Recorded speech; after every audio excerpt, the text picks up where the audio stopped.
बिस्मिल्लाहिर्रहमानिर्रहीम।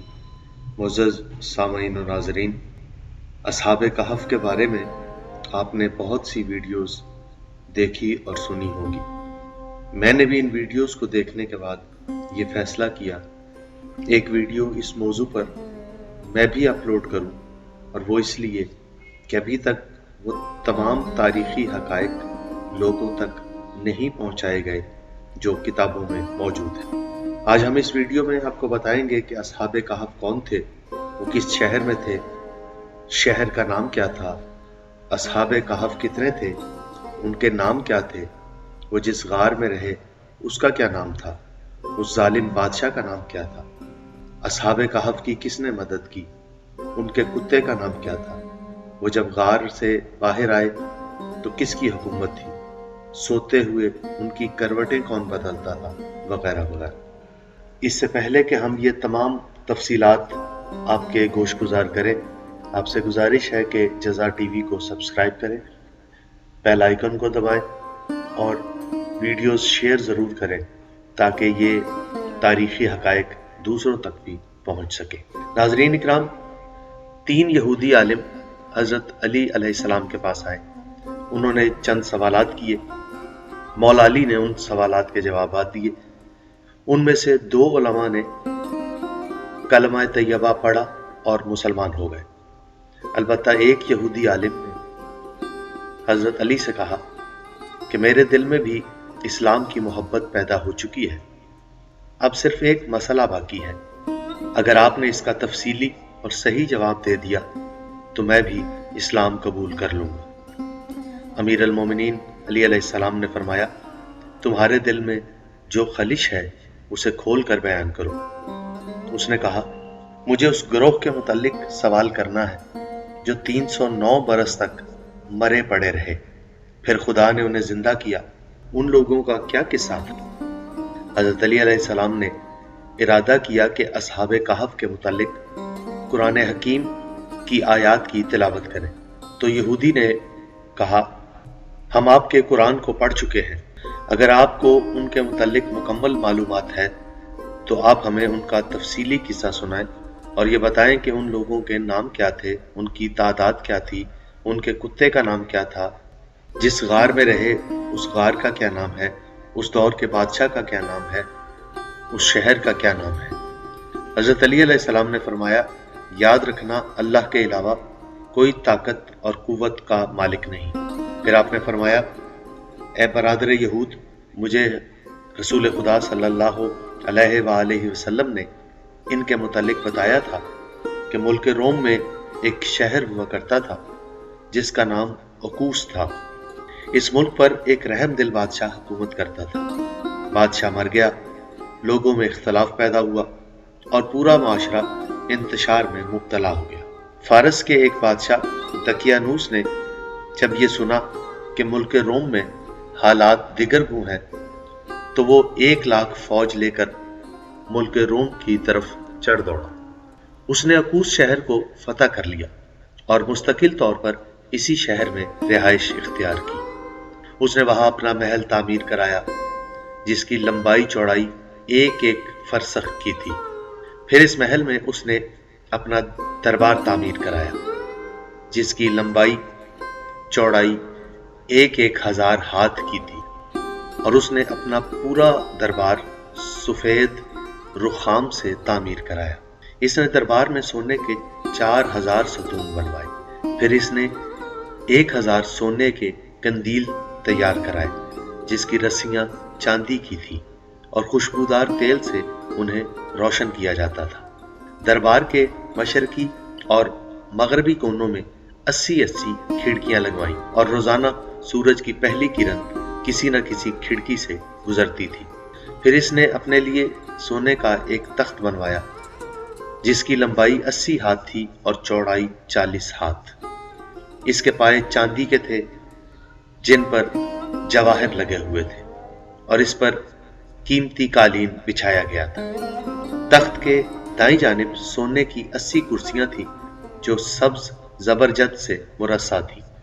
इन कुर्सियों पर इसी के खानदान के अफराद बैठते थे और बाईं जानिब इसने 80 चांदी की कुर्सियां बनवाई जो सुर्ख याकूत से मुरस्सा थी, और इन पर शाहान रूम के शहजादे बैठते थे। वो खुद तख्त पर बैठता और सर पर ताज रखता था।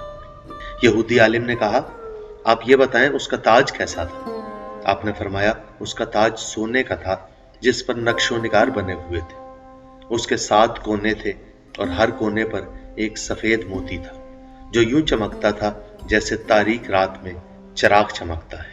उसने नस्ले हरकुल से 50 जवानों का इंतखाब किया था और उन्हें सुर्ख दीबाज के पैरहन पहनाए और सब्ज हरीर की शलवारें पहनाई और उनके सरों पर ताज रखे और उनके हाथों में बाजूबंद और पांव में पाजेब पहनाए। उनके हाथों में सोने के गुर्ज पकड़ाए और उन्हें अपने सरहाने खड़ा होने का हुक्म दिया। इसने दरमियानी उम्र के 6 अफराद को अपना वजीर मुकर्रर किया। इनमें से 3 अफराद इसके दाहिनी तरफ और 3 अफराद बाईं जानिब अपने काम में मसरूफ रहते थे। यहूदी आलिम ने कहा, आप ये बताएं कि उनके नाम क्या थे? आपने फरमाया, जो दाईं तरफ बैठते थे उनके नाम तमलीखा, मस्कलमीना और मशीलीना थे, और जो बाईं जानिब बैठते थे उनके नाम मरनूस, देरनूस और शाजरयूस थे। बादशाह अपने अमूरे मुमलिकत में इनसे मशवरा लिया करता था। वो रोजाना अपने घर के सहन में बैठता तो शाही खानदान के अफराद और शाहाने रूम के शहजादे उसके दाईं बाईं बैठते थे। फिर 3 लड़के आते, एक के हाथ में सोने का जाम होता जिसमें कोबीदा कस्तूरी होती थी, दूसरे के हाथ में चांदी का जाम होता जिसमें इत्र गुलाब होता था, और तीसरे लड़के के हाथ में एक सफेद परिंदा होता था जिसकी चोंच सुर्ख थी। जब बादशाह इस परिंदे को देखता तो सीटी मारता था। सीटी सुनकर परिंदा उड़ता था और वो इत्र गुलाब के जाम में गौता लगाता था। फिर वो कोबीदा कस्तूरी के जाम में जाकर अपने परों को कस्तूरी से तर करता था। बाद अज़ां बादशाह दूसरी सीटी मारता तो वो उड़कर बादशाह के सर पर कस्तूरी और इत्र गुलाब का छिड़काव किया करता था। जब बादशाह ने अपनी इस अजमत का मुशाहिदा किया तो वो सरकशी पर उतर आए और खुदाई का दावा करने लगा। अपनी कौम के तमाम सरबराहों को उसने अपनी रबूबियत की दावत दी। चुनाचा जिसने उसकी रबूबियत को तस्लीम किया उसने उसे इनामो इकराम से नवाजा, और जिसने इनकार किया उसे कत्ल करा दिया। उसने साल में एक त्यौहार भी मुकर्रर किया था। चुनाचा एक दिन वो अपने त्यौहार पर जश्न मनाने में मसरूफ था कि एक शहजादे ने आकर इत्तला दी कि फारस की अफवाज तुम्हारी तरफ चढ़ दौड़ी है। ये सुना तो उसके चेहरे का रंग जर्द हो गया, उस पर लर्जा तारी हो गया, और लर्जा इतना कि सर से ताज जमीन पर आ गिरा। दाईं तरफ बैठने वाले वज़रा में से तमलीखा ने इस हालत को महसूस किया और उसने अपने दिल ही दिल में कहा, अगर ये शख्स सच्चा खुदा होता तो ये यूं ना घबराता और यूं परेशान ना होता। आखिर ये कैसा खुदा है जो दावा तो करता है, जो बातें भी करता है और सोता भी है, जबकि खुदा तो इन सिफात से मुनज़्ज़ह है।